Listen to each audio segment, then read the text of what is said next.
साथियों जय हिंद। साथियों आज हम अपने 10 कदम सीरीज में पॉलिटी के 10 बहुत ही महत्वपूर्ण क्वेश्चन पर चर्चा करेंगे। साथियों ये सीरीज हमें बहुत इंपॉर्टेंट है। इसके अलावा और हमारे पॉलिटी के अब डिटेल में क्लासेस शुरू हो गए हैं। मेंस के लिए भी उसके लाभप्रद होगा और थोड़ा टॉपिक वाइज उसमें एक तरफ से क्लासेस चलेंगे और ये 10 कदम सीरीज आपके इंपॉर्टेंट क्वेश्चन की चलती रहेगी। आइए साथियों देखते हैं इस लेक्चर में हम पॉलिटी के 10 बहुत महत्वपूर्ण क्वेश्चन। पहला क्वेश्चन हमारा है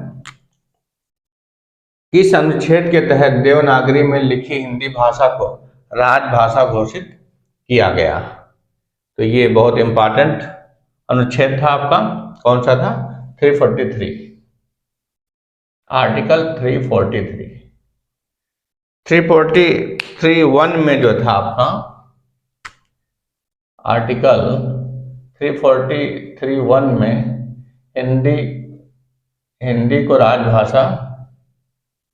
हिंदी को राजभाषा व देवनागरी लिपि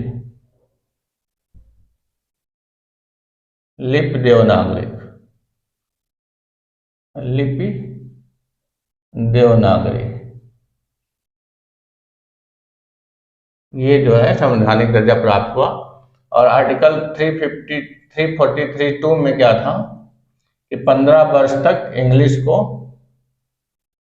प्रशासनिक कार्यों में जैसे चलता था पूर्ववत प्रयोग करना। 15 वर्षों तक अंग्रेजी को पूर्ववत प्रयोग करना, जैसे पहले उसके पहले प्रयोग में आती रही, पूर्ववत प्रयोग करना।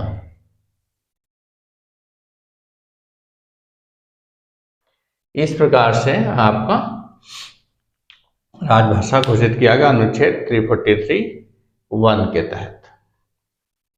अगला क्वेश्चन है हमारा कि विलय पत्र को किस नाम से जाना जाता है। तो इंस्ट्रूमेंट ऑफ एक्शन, किस नाम से? Instrument of action.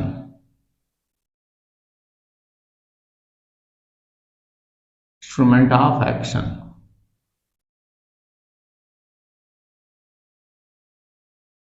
इसमें आपका रक्षा, विदेश और संचार जो विलय होता था, इसमें विलय किया था, जैसे जम्मू कश्मीर का विलय किया गया था तो केंद्र किस पे कानून बना सकता था?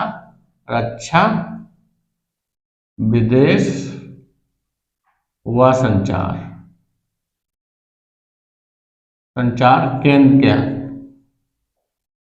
का अधिकार था।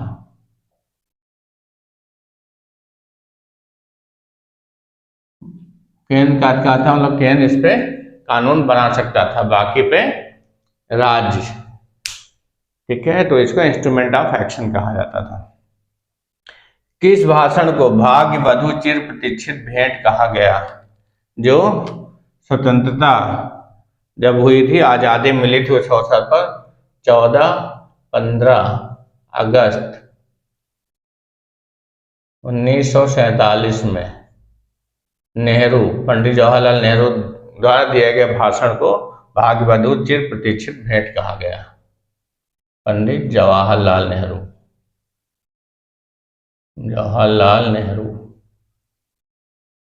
द्वारा दिए गए भाषण को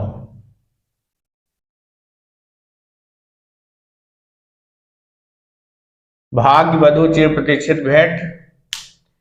चिर मतलब बहुत दिन से जिस भेंट की क्या थी? आकांक्षा थी, वो भाग्य मतलब वधु के रूप में मिल गई।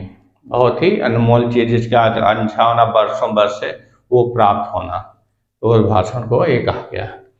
प्रथम आम चुनाव में लोकसभा विधानसभा कुल कितनी सीटें थी? तो 1952 में हुए थे चुनाव आपके। तो इसमें कितने सीटें थी? लोकसभा की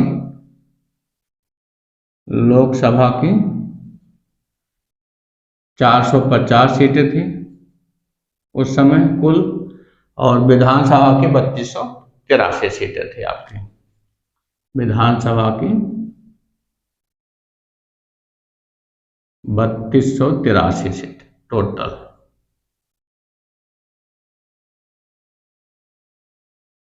फैक्चुअल क्वेश्चन है, ये आपको मालूम होना चाहिए। भूमंडलीकरण किस योजना में अपनाया गया? ग्लोबलाइजेशन, मतलब विश्व को एक परिवार के रूप में देखना, मतलब उदारीकरण होता है, डिजिटलीकरण होता है, सभी जो विश्व का जो लेटेस्ट है, विश्व के साथ जुड़ना, कनेक्शन होना, तो समस्त विश्व को एक परिवार के रूप में जोड़ना, सबसे मिलना जुलना, सौहार्दपूर्ण संबंध बनाना, ये सब इसकी रूपरेखा किस योजना में अपनाया गया? इसको छठी पंचवर्षीय योजना में, छठी पंचवर्षीय योजना में कब लागू हुई है? 1980 से 85 इसमें। लेकिन ये पूर्ण रूप से कब हुआ? आपका 95 में, मतलब 90 to 95 में पूर्ण रूप से। बाद में आपकी 8वीं योजना जो हुई 95 के बाद से 2000 तक जो लागू हुई उसमें, तो इसमें क्या हुआ? भूमंडलीकरण की रूपरेखा, भूमंडलीकरण की नींव पड़ी, की नींव डाली गई। और ये उदारीकरण जब आया आपका 1991 में, उदारीकरण जब आया आपका, उदारीकरण मतलब 8वीं पंचवर्षीय योजना में, 8वीं पंचवर्षीय योजना में।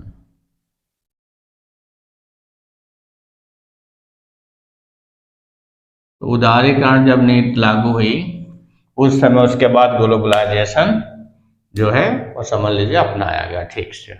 लेकिन इसकी नींव पड़ी जो छठी पंचवर्षीय योजना में, इसलिए इसको बताया जाता है कि अपनाया गया कब? छठी पंचवर्षीय योजना में।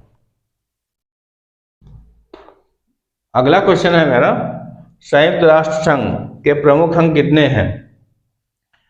तो ये प्रमुख अंग कौन कौन से हैं आपको ऐसे मालूम होगा। एक तो है, गिन लेते हैं, सुरक्षा परिषद है आपका, सुरक्षा परिषद हो गई, महासभा हो गई,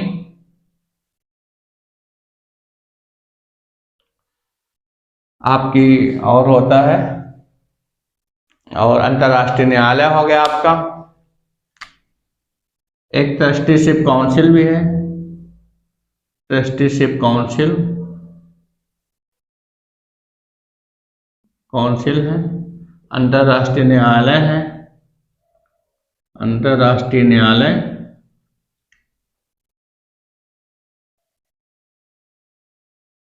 अंतर्राष्ट्रीय न्यायालय है आपका, और है आपका इसके अलावा सचिवालय, कार्यभार पूरा देखता है, सचिवालय है, और एक है आपकी आर्थिक और सामाजिक परिषद है आपकी, इसकी विकास परिषद, आर्थिक सामाजिक विकास परिषद।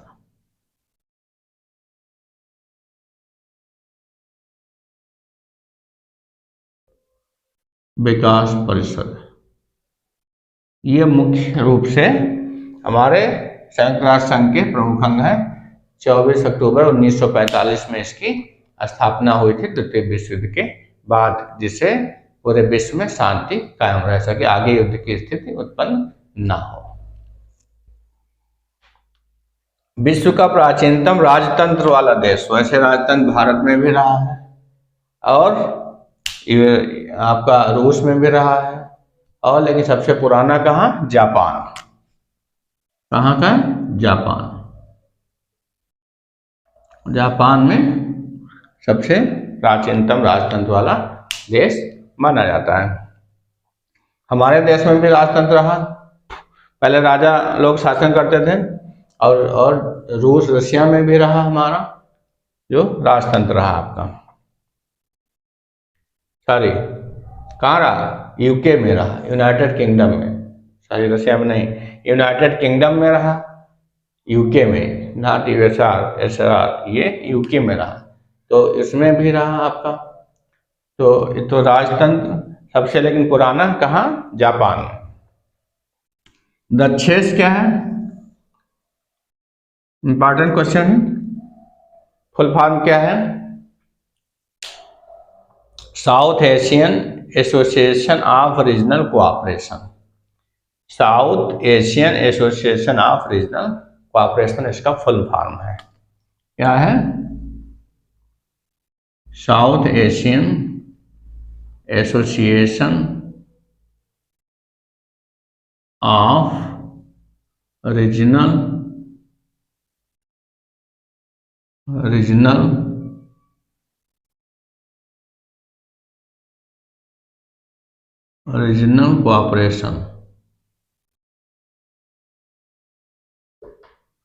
कोऑपरेशन तो ये दक्षेश की स्थापना कब हुई थी? ये बहुत पहले हुई थी आपकी दक्षेश की स्थापना। ये 8 दिसंबर 1985 को हुई थी दक्षेश की स्थापना। दक्षेश की स्थापना कहाँ हुई थी? काठमांडू में हुई थी। और ये क्या है? दक्षिण एशियाई मतलब देशों का संगठन है। इसमें आपके कुल इस समय समझ लीजिए 8 सदस्य हैं आपके। जैसे आपका इसमें इसमें आपका भारत है, पाकिस्तान है, श्रीलंका है, बांग्लादेश है आपका, और मालदीव है, नेपाल है, भूटान है, ये सब इसके क्या है? सदस्य हैं। तो क्या है? कौन कौन सदस्य हैं आपके? इसका मुख्यालय कहाँ? काठमांडू।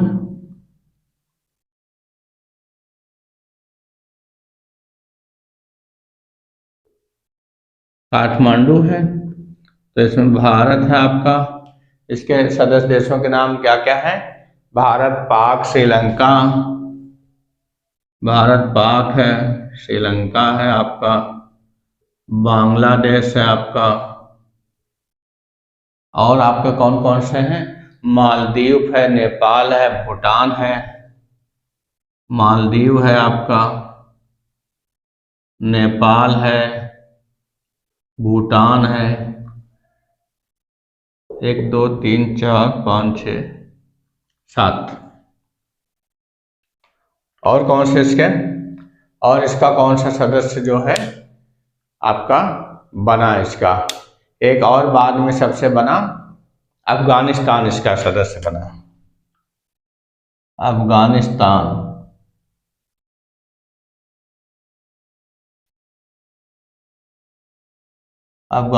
इसका सदस्य बना। ये बना आपका अप्रैल 2007 में। अफगानिस्तान। तो कुल कितने सदस्य हो गए? 8 सदस्य हैं। इसकी स्थापना 1985 में होती है। भारत, पाक, श्रीलंका, बांग्लादेश, मालदीव, नेपाल, भूटान, अफगानिस्तान इसका सबसे और नवीनतम सदस्य। तो दक्षिण एशियाई देशों का संगठन है। आपस में क्या करते हैं? एक दूसरे के क्या करते हैं? आयात है, एक दूसरे से निर्यात करते हैं, कोऑपरेशन करते हैं, एक दूसरे के संस्कृत का ट्रांसफर होता है, सम्मेलन करते हैं, और आर्थिक स्थिति को मजबूत करना और सामाजिक और सांस्कृतिकरण करना, ये सब इसके उद्देश्य हैं। फिर अगला है बिम्स्टेक। क्या है? बिम्स्टेक क्या है? बिम्स्टेक ये बहुत इंपॉर्टेंट है। इनके सबके फुल फॉर्म आपको याद होना चाहिए। जैसे बिम्स्टेक को क्या कहा गया है? इसको कहा जाता है bay of Bengal initiative for multi sectoral technical and, क्या था? टेक्निकल एंड इकोनॉमिक कोऑपरेशन इसका नाम था। क्या था इसका? बे ऑफ बंगाल मल्टी, यहां पे क्या होगा? Multi sectoral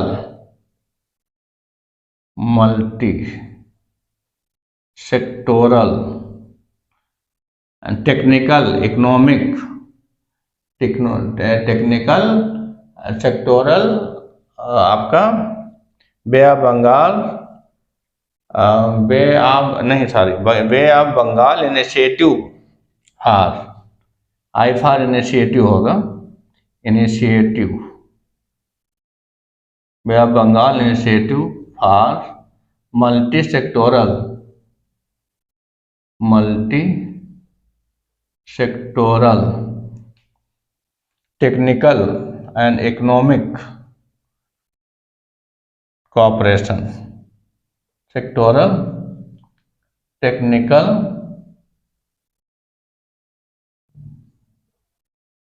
and economic cooperation. Bay of Bengal initiative था इसका, बे ऑफ बंगाल इनिशिएटिव था for multi sectoral technical and economic cooperation. इसकी स्थापना हुई थी जून 1997 में।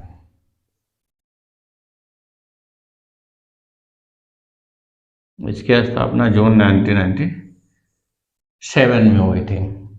ये बहुत ही इम्पोर्टेंट है। इसमें भी आपके देश हैं, जैसे बांग्लादेश है, आपका भूटान है, नेपाल है, आपका भारत है, म्यांमार है, श्रीलंका है, थाईलैंड है, ये सब इसके क्या हैं, सदस्य हैं। मतलब आपके बंगाल, बे ऑफ बंगाल, जो बंगाल की खाड़ी के अंतर्गत जो देश आते हैं उनका क्या है, एक समूह है। इसकी स्थापना आपकी हुई थी, आप समझ लीजिए। बाद में इसमें म्यांमार जुड़ गया था, 1997 में जून में हुई, और दिसंबर 1997 में इसमें म्यांमार जुड़ा था। दिसंबर 1997 में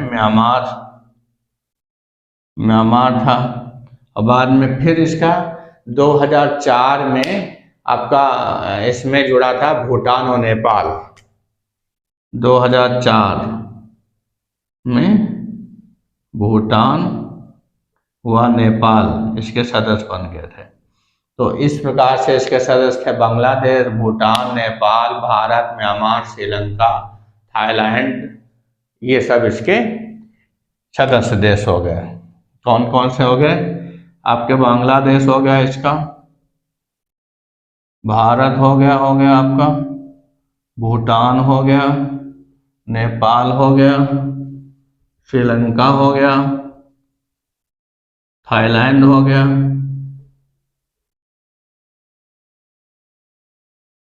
इस प्रकार से इसके म्यांमार हो गया आपका। तो ये सब इसके क्या हो, सदस्य देश हो गए। बांग्लादेश हो गया, भूटान हो गया, नेपाल हो गया, भारत हो गया आपका, श्रीलंका हो गया, थाईलैंड हो गया और म्यांमार हो। बांग्लादेश, भारत, भूटान, नेपाल, श्रीलंका, थाईलैंड और म्यांमार, ये सब इसके क्या है, सदस्य देश हैं। आपका सबसे बाद में कौन बना, भूटान और नेपाल इसका सदस्य बना, और सबसे पहले म्यांमार बना 1997 में ही शामिल हुआ।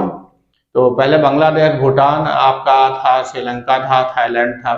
बांग्लादेश और श्रीलंका, भारत, थाईलैंड, ये इसके संस्थापक सदस्य। बाद में म्यांमार इसका सदस्य बना, उसके सबसे लास्ट में भूटान और नेपाल इसके सदस्य बने। तो इसका भी मेन वही है कि इन देशों का उत्थान करना, यूनाइट रखना। किसी भी बड़े देश, क्यों ये सब संगठन बने कि पहले यूएसएसआर और अमेरिका में बहुत कंपटीशन था, शीत युद्ध जारी था 1945 के बाद। तो छोटे छोटे संगठन डेवलप हुए जिससे कि अपनी सुरक्षा की भावना हो सके। विकासशील देशों का समझ लीजिए एक संगठन बन गया थे ये सब। अगला है, सबसे लास्ट क्वेश्चन है कि बर्लिन की दीवार किसका प्रतीक थी। तो बर्लिन की दीवार कब बनाए गए थे, 1961 में निर्मित हुई। किसका प्रतीक, शीत युद्ध का प्रतीक थी बर्लिन की दीवार। बर्लिन की दीवार अगर यहाँ ना दिख रहा हो आपको, तो बर्लिन की दीवार किसका प्रतीक थी, शीत युद्ध का। शीत युद्ध का प्रतीक थी बर्लिन की दीवार, और ये 1961 में बनी थी। और जनता ने इसको कब गिरा दिया था, बर्लिन की दीवार को, मतलब जनता ने अपने आप इसको तोड़ दिया था बर्लिन की दीवार को। कब तोड़ा था, ये तोड़ा था नवंबर 1989 में, जनता द्वारा तोड़ी गई।